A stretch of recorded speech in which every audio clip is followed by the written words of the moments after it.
Saludos familia, espero que se encuentren bien. Mi nombre es Franklin Aviles Vázquez y soy estudiante graduado de la Universidad de Johns Hopkins en el programa de Biofísica Molecular. Y aquí estoy para presentarles un poco sobre microscopía en una presentación titulada La vida en miniatura a través del microscopio.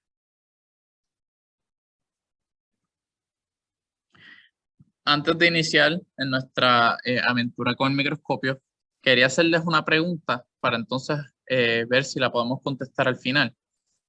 Y es porque las cebollas, al cortarlas, nos hacen derramar lágrimas o nos hacen llorar.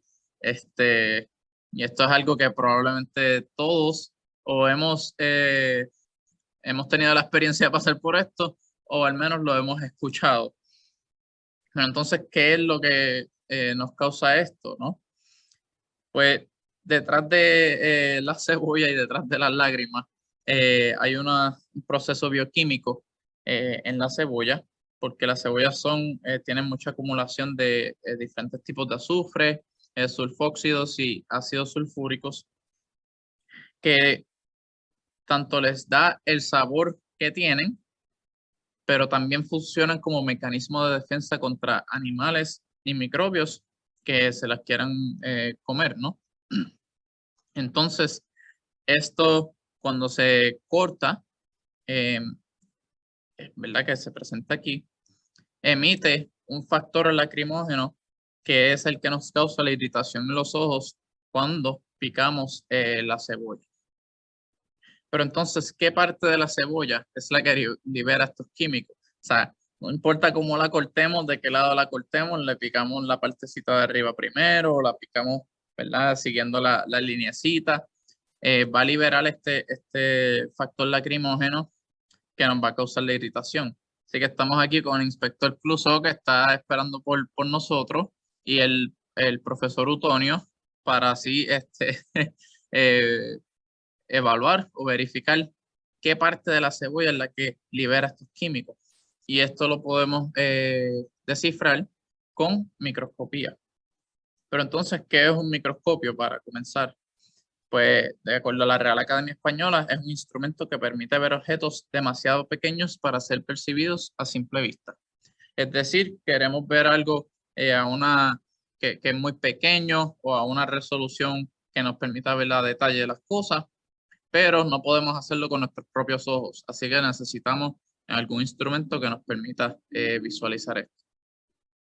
Entonces, eh, dado a las tecnologías, a las innovaciones que existen, hemos pasado de unos microscopios, ¿verdad?, compuestos, básicos, desde los años 1900, le presentaré un poco más sobre eso, a unos microscopios más modernos, sofisticados y unos que llegan a unas dimensiones, a unas resoluciones bien peculiares, bien detalladas, bien definitivas en compuestos biológicos o hasta en proteínas. Siendo conocido como el microscopio de transmisión electrónica, un aparato enorme, que ni tan siquiera tiene unos oculares para ver nosotros con los propios ojos, sino ya está todo computarizado eh, para que se pueda ver directamente desde la computadora y no tengamos que estar en un lado en el microscopio observando el proceso. Pero entonces, eh, todos estos microscopios, desde los viejos hasta los modernos, tienen un componente y un proceso que los une a todos, y es la luz. Nosotros irradiamos luz, o sea, le pasamos luz a una muestra y entonces recibimos, ¿verdad?, cierta información de acuerdo a lo que podamos percibir o detallar después de esa irradiación de luz. Y entonces, ¿verdad? ¿Qué es la luz exactamente? ¿Cómo nos permite esto ver estos procesos biológicos?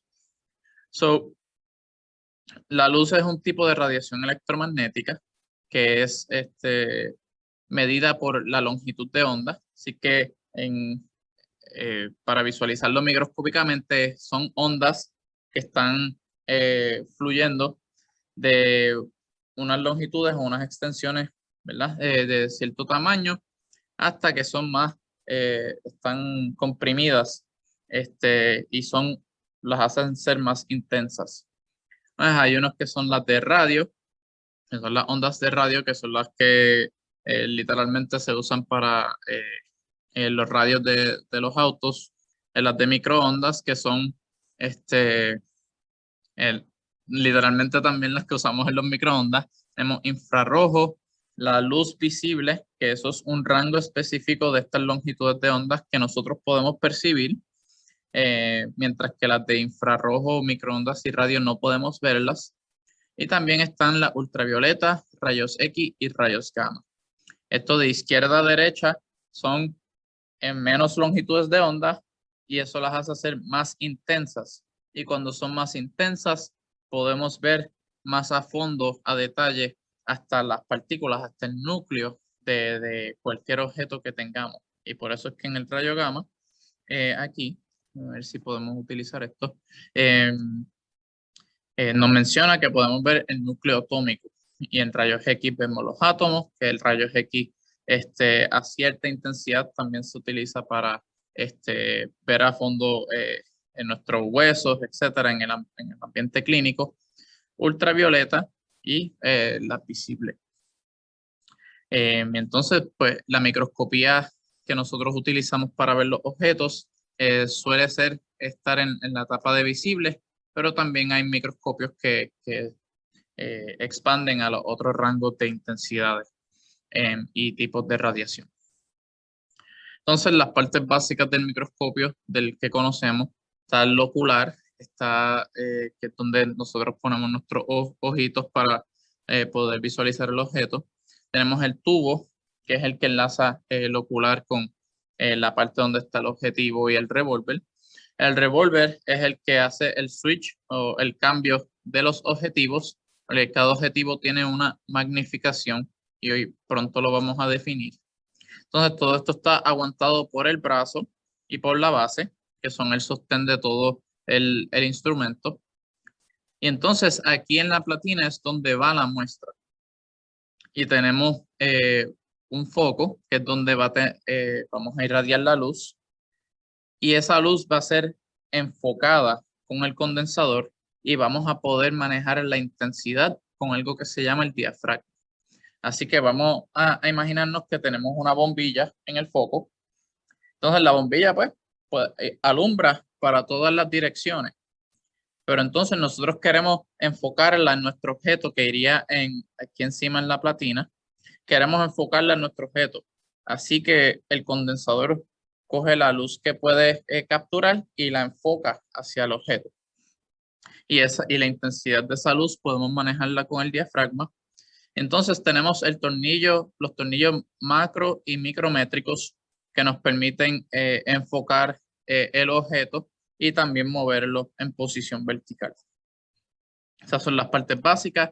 En la platina, el objeto de interés o la muestra vendría en un portaobjetos o en un aparato de cristal que suele ser un rectangular, y ahí encimita podemos poner nuestro objeto y visualizarlo a la magnificación que sea de interés.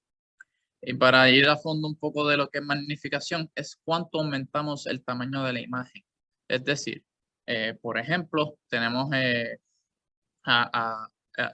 ojo desnudo, como se le menciona, o sin ninguna magnificación.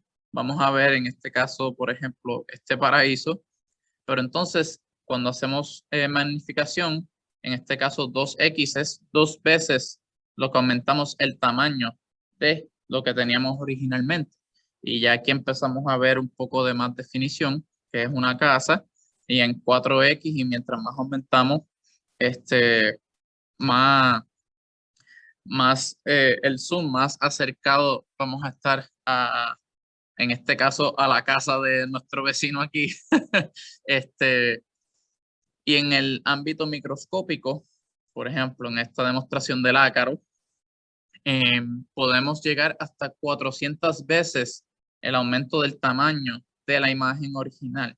Aquí ya podemos ver en 400 veces el tamaño original unos detalles, los pelitos, en las patitas y parte de la estructura de lo que sería esta parte del ácaro.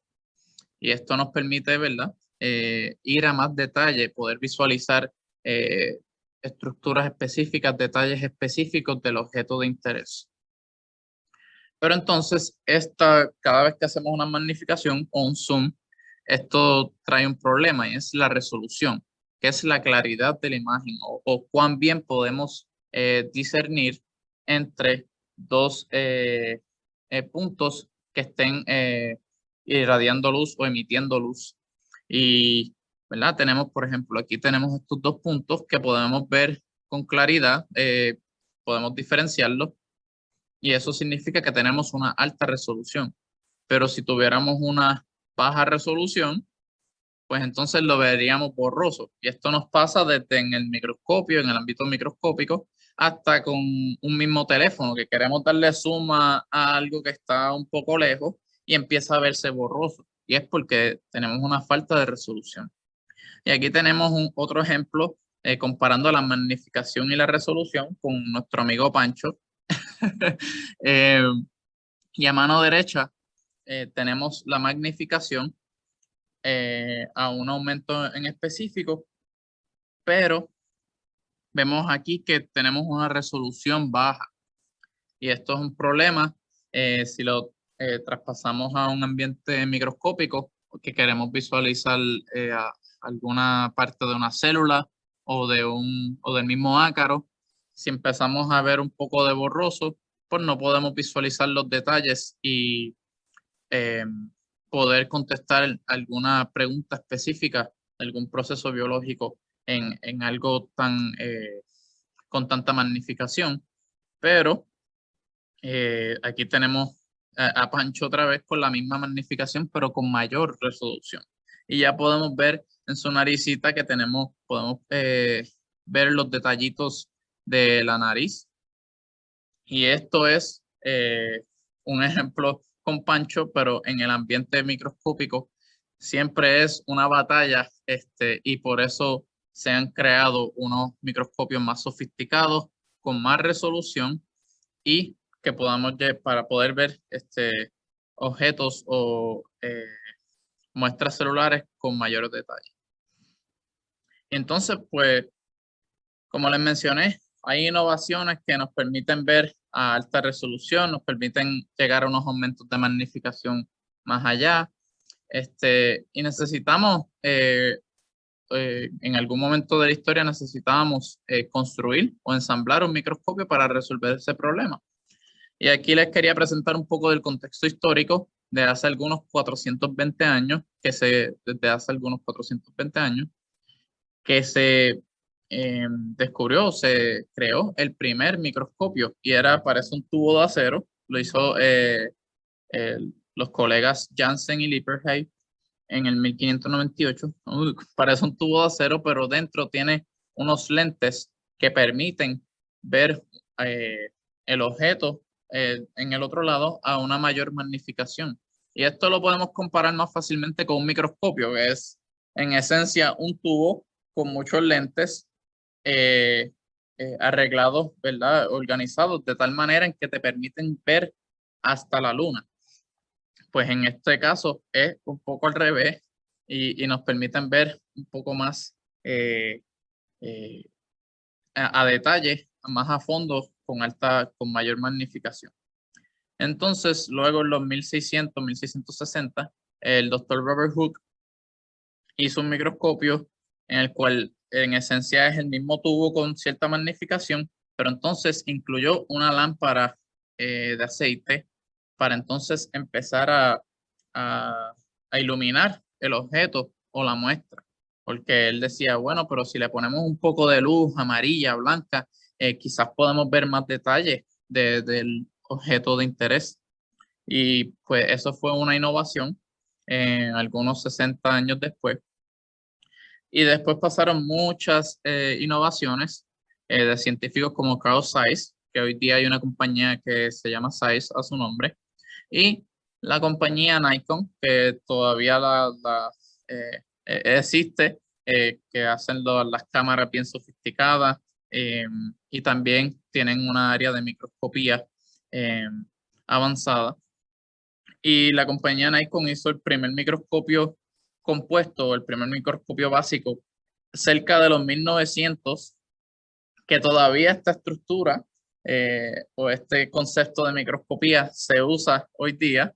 Y para los 1900, pues Nikon, en Japón, crearon el primer microscopio compuesto, y alrededor también Zeiss creó uno similar, que tienen el revólver, la base, el ocular y también la platina para poner el objeto, condensador, etcétera. Y eventualmente ya en estos últimos años se han creado unos microscopios que se le llaman de alta resolución o de super resolución, que te permiten ver detalles bien particulares a nivel molecular de una sola molécula.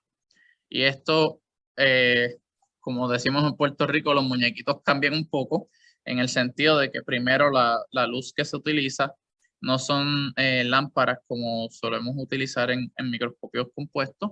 Ahora son láseres, como las pistolitas en Star Wars.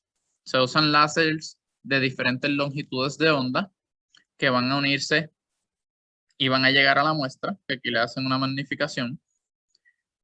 Y esa muestra va a emitir otra luz de láser a otra longitud de onda, que en este caso es color verde, y esa emisión se va a capturar en una cámara o en un detector y nos va a proveer una información que se pueda etiquetear o marcar con algo que se le llama fluoróforo, para que entonces pueda emitir ese color y se pueda detectar.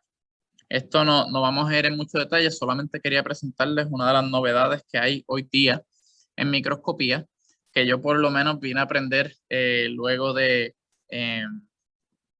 algún tercer o cuarto año de universidad, que fui a un internado y me presentaron este microscopio. Para mí fue algo del otro mundo. Pero entonces, continuando nuevamente con nuestra investigación de la cebolla, y entonces con microscopía podemos hacer una experimentación relativamente básica de visualizar el tejido celular de las cebollas. Y podemos o cortar la cebolla por la mitad y sacar una de las capas, o podemos cortar un cubito de la cebolla. Entonces separar las capas del interior, ya sea con pinzas o con algún otro artefacto, y coger una de esas capitas y colocarlas sobre un portaobjetos, pero antes de colocarla le ponemos gotas de agua al portaobjetos para limpiar esa parte y tenerla húmeda. Entonces ponemos nuestra capita, le podemos poner algún tinte para que se vea un poco de más contraste cuando vayamos a observarlo en el microscopio. Entonces luego se le pone un cubreobjetos para tapar esa partecita y enfocarnos en el área de interés. Y luego podemos colocar este portaobjetos con nuestra muestra en la platina y comenzar a visualizar. Es relativamente sencillo. Si hay microscopios en la escuela, pues les invito a que lo hagan con los muchachitos y muchachitas, que para mí entiendo que es bastante divertido. Y aquí les tengo un video experimental corto para que vean cómo esto pasa. Aquí tenemos al científico cogiendo su capita de la cebolla. No nos enseñaron cómo la cortaron, pero entonces la ponen un tinte rojo para que se pueda ver un poco de más contraste. La pone en su cubreobjetos, entonces la acomoda un poco, interés, y se dio cuenta de que el cubreobjetos que va encimita no lo cubría todo muy bien, así que había que cortar un poco de nuestra muestra. Entonces le pone el cubreobjetos, que ahora se ve un poco, ¿verdad?, más sellado. Entonces se limpia también el exceso de líquido, y luego vamos al microscopio y podemos ver esa capa del tejido celular de la cebolla. Las partes rojas, esos puntitos rojos, son el núcleo de la célula. Y esas divisiones son la pared celular de cada célula de la cebolla, en ese tejido, en esa capita que nosotros extraímos. Y aquí podemos verla un poco de más, con más magnificación. Y podemos ver los detalles, la división. Miren las divisiones, las partes que son como los tubitos, ¿no? El citoesqueleto, etcétera, en alta definición. Y esto para mí es súper cool, relativamente sencillo y bien interesante, porque aquí, en todas estas partes, es que podemos conseguir dónde están los químicos que nos hacen llorar cuando cortamos la cebolla. Entonces, es un poco, ¿verdad? Hay mucha bioquímica y muchas reacciones químicas que pasan, pero en esencia ese factor lacrimógeno está presente en el citoplasma de la célula, que es más o menos dentro de, entre la pared celular y en el núcleo, más o menos en estas áreas. Oh, perdónenme, voy a poner el puntito rojo en estas áreas. Y entonces hay unas enzimas que una se le llama alinasa, y hay otros ácidos sulfúricos presentes que hacen que el azufre tenga una reacción espontánea que se presenta aquí, y que libere ese compuesto químico en forma de gas que nos irrita los ojos. Y ya con la misma microscopía hemos llegado tan lejos que hemos podido ver cómo es la proteína o cómo es esa enzima que ayuda a que el proceso pase inmediatamente cuando recibe un corte la cebolla. Así que la corta y hay como unos sensores que dicen, oh, hay que activar nuestro mecanismo de defensa y hay que evitar al enemigo, y producen ese gas que nos irrita los ojos. Y aquí otra visualización de la cebolla a una magnitud de 1000 veces, que podemos ver unos detalles bien sofisticados.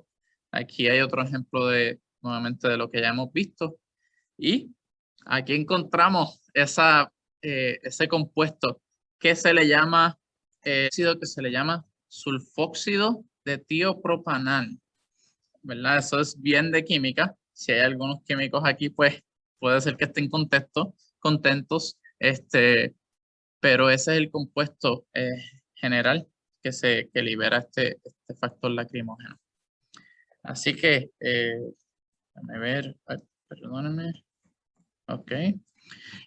Así que pudimos ya visualizar y contestar esa pregunta curiosa utilizando nuestro microscopio.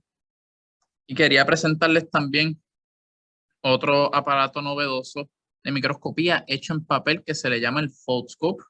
Aquí tenemos un video relativamente corto también para que vean la magnitud en la cual este microscopio de papel puede ayudarnos a visualizar diferentes objetos a alta magnitud, y podemos ver,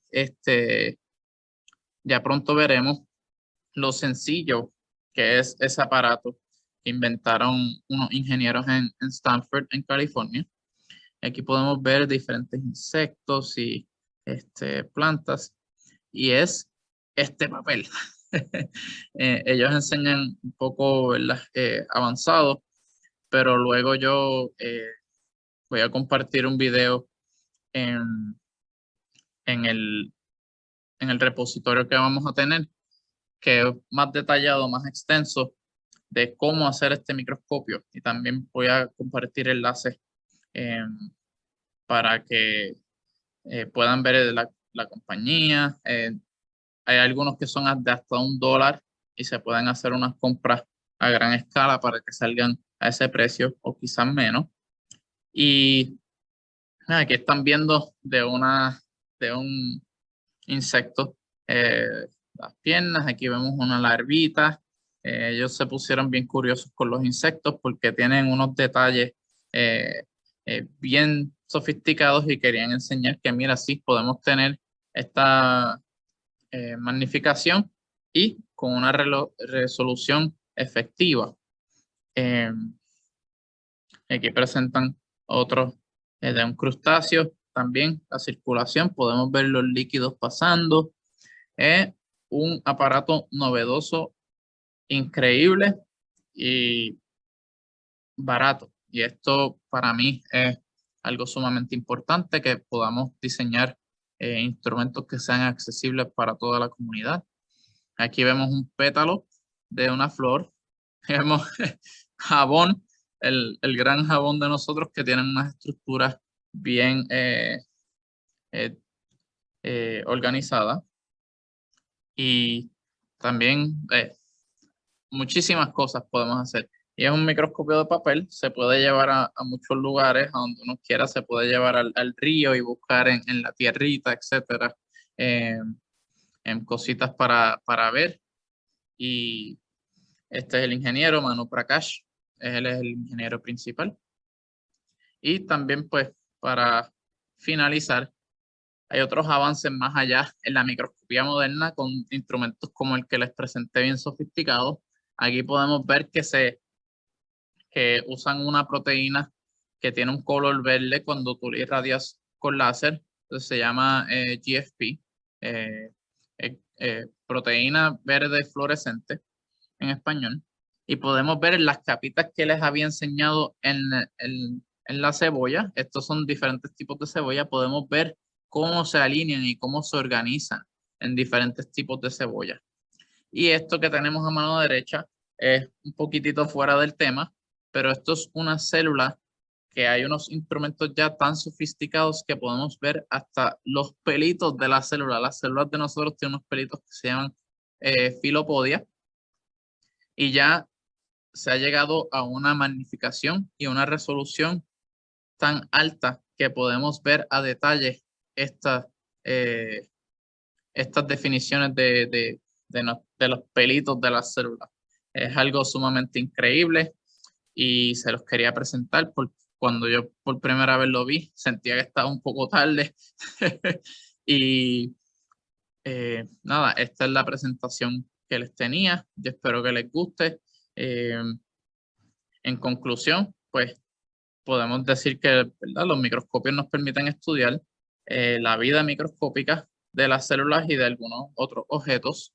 Y es una herramienta poderosa que ya ha llegado a ser accesible a las comunidades con instrumentos como el Foldscope, y que en ambientes de ciencias biomédicas, en ambientes clínicos, ha contribuido a la innovación de la ciencia y de terapias y diagnósticos. Y aquí ya vemos al inspector Clouseau con la pantera rosa, felizmente contentito. El profesor Utonio se fue a comer arroz habichuela porque está en Puerto Rico. Y nada, espero que les guste, les haya gustado la presentación. Mi nombre es Franklin Avilés y aquí para servirles. Ha sido un placer. Nos vemos.